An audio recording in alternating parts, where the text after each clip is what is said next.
Bom, eu, como prometi, estou no terceiro vídeo da série, né? Os dois primeiros eu era pré-candidato, agora eu já sou candidato a deputado federal oficial, partido PPL, meu número é 5422, conto com vocês, porque nesse terceiro vídeo eu vou mostrar para vocês o chamado escândalo da securitização, né?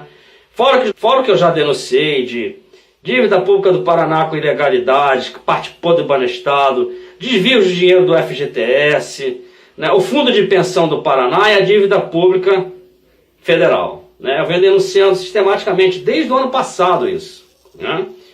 Para quem não me conhece, eu fui um dos que denunciei parte do esquema PC Farias e agora eu estou continuando. Eu resolvi me candidatar porque eu acho que eu tenho que fazer mais pelo Brasil. Né? Meus filhos cresceram, enfim. Então assim, hoje a securitização é um esquema que está em andamento já. Tem empresas aqui no Paraná, empresas de fachada, chamadas estatais não dependentes, que na verdade estatais não tem nada, que elas são regidas pelo direito privado. E eu vou mostrar para vocês trechos da minha denúncia do ano passado.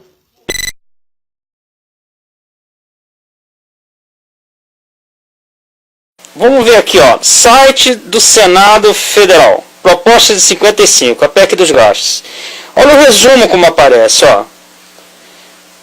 É um resumo dúbio. Os brasileiros não conseguem entender, ó. Tá aqui, ó, artigo 4º, né? E tá aqui. Determina que não se inclui na base de cálculo e nos limites estabelecidos. 4. Despesas com aumento de capital de empresas estatais não dependentes. Ora, quem lê esse resumo pensa assim, puxa, então estão limitando o aumento de capital das estatais no PEC de gastos, isso é bom, né? Não, isso é muito ruim, porque eles não estão limitando nada, eles estão justamente dizendo que tudo pode ser congelado, menos juros para o mercado financeiro, que está lá em cima, e despesas com aumento de capital de empresas estatais não dependentes. Tá? Olha, vamos ver como é que essas empresas estatais não dependentes é explicada pelo Ministério do Planejamento. Eu acabo de digitar aqui no Google, tá ali, estatais não dependentes. Vamos ver se a gente consegue alguma explicação. Tá aqui, ó, Ministério do Planejamento. Quais empresas são dependentes do Tesouro Nacional e quais não são? Vou clicar em cima, tá?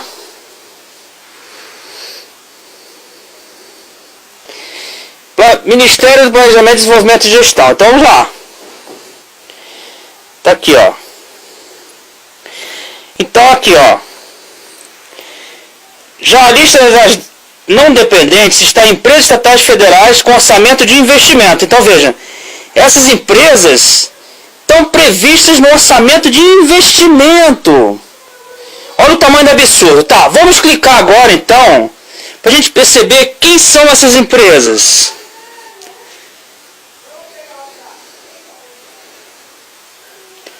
Desculpe, mas esta página não existe. Interessante, não é? Então, qualquer coisa, fale com o administrador do site. Vamos no administrador do site? Aí você tem que se identificar, ó. E-mail, nome, assunto, mensagem. Ou seja, quem é que está pesquisando sobre empresas estatais não dependentes? Vamos ver já quem é o autor desse projeto, né? E quem é o relator desse projeto, que o senhor Meirelles não mencionou para os brasileiros, e que está escondidinha lá na PEC dos gastos. Estatais não dependentes, o aumento de capital delas, sim, na PEC de congelamento dos gastos. Olha, veja, esse é o projeto. Adivinha quem é o autor? Senador José Serra. E quem é o relator, segundo o próprio Congresso? Vamos ver. Romero Jucá. Puxa, que revelação, né? Bom, esse é o projeto do senhor Meirelles, né, suportado pelo Serra, Jucá, Temer, bancos.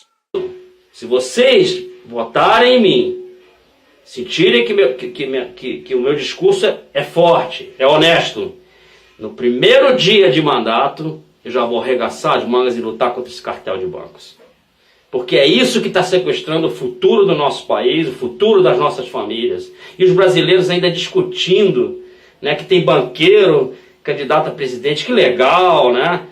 Que legal nada, é como um sequestrado admirar o sequestrador, né? Esses caras... Novas estatais operam esquema fraudulento. Vamos falar de um esquema fraudulento que desvia para bancos privilegiados recursos pagos por contribuintes, prejudicando as finanças públicas. Além desse desvio ilegal, o esquema ainda gera obrigação equivalente à dívida pública, que todos nós é que vamos ter que pagar. Assim, recursos que deveriam chegar aos cofres públicos e financiar investimentos em saúde, educação, segurança, entre outros, são desviados para o setor financeiro e ainda ficaríamos com mais dívida pública. Esse esquema está entrando no Brasil como uma praga, por meio da criação de novas empresas estatais para operá-lo. É ainda mais grave do que o esquema que provocou a crise de 2007 nos Estados Unidos da América do Norte e a crise de 2010 na Europa. União, estados ou municípios organiza um pacote de créditos recebíveis.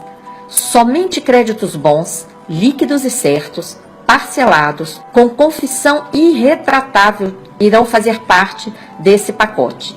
Quando esses parcelamentos são pagos pelos contribuintes à rede bancária, esta é obrigada a repassar os recursos arrecadados à conta do ente federado correspondente. Mas não é isso que acontece. O esquema fraudulento cria uma tal de conta vinculada no meio do caminho, para a qual o fluxo de recursos arrecadados está sendo desviado. Nessa conta, parte dos recursos são sequestrados e nem chegarão ao orçamento público. Somente parte do valor principal atualizado é transferido dessa conta vinculada para o caixa do Tesouro do ente federado. A estatal criada para operar esse esquema ficará com os valores das multas e juros pagos pelos contribuintes e reterá ainda, todo mês, uma quantia enorme de 1% sobre todo aquele pacote de créditos. Isso todo mês. Esse sequestro de recursos que nem chegarão ao orçamento público está sendo feito ainda na rede bancária, por fora dos controles oficiais. Isso é ilegal. Ofende a Constituição Federal, o Código Tributário Nacional, a Lei de Responsabilidade Fiscal, leis orçamentárias, um verdadeiro escândalo. E o que essa empresa faz com esse dinheiro desviado para ela? Transfere diretamente para bancos privilegiados, que recebem os juros estratosféricos pagos sobre papéis financeiros que ela emite. Vamos mostrar como isso acontece. Aqui está a empresa estatal criada para operar esse esquema financeiro em Belo Horizonte, a PBH Ativos S.A.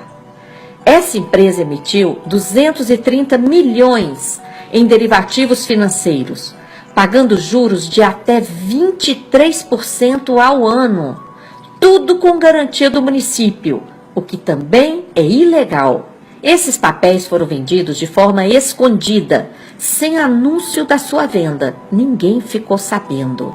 O próprio Banco BTG Pactual, cujo ex-presidente já esteve preso na cadeia, comprou a totalidade desses papéis, apesar de ter sido ele mesmo o coordenador líder da operação. Claro, não existe aplicação mais vantajosa do que essa no planeta. Dos 230 milhões aplicados pelo BTG nesse negócio, 30 milhões ficaram para a PBH Ativos S.A. cobrir elevadas despesas com a emissão dos derivativos, pareceres, contratos, remunerar regiamente seus administradores, entre outros gastos. 200 milhões foram transferidos para o município de Belo Horizonte. Aqui, mais uma ilegalidade flagrante.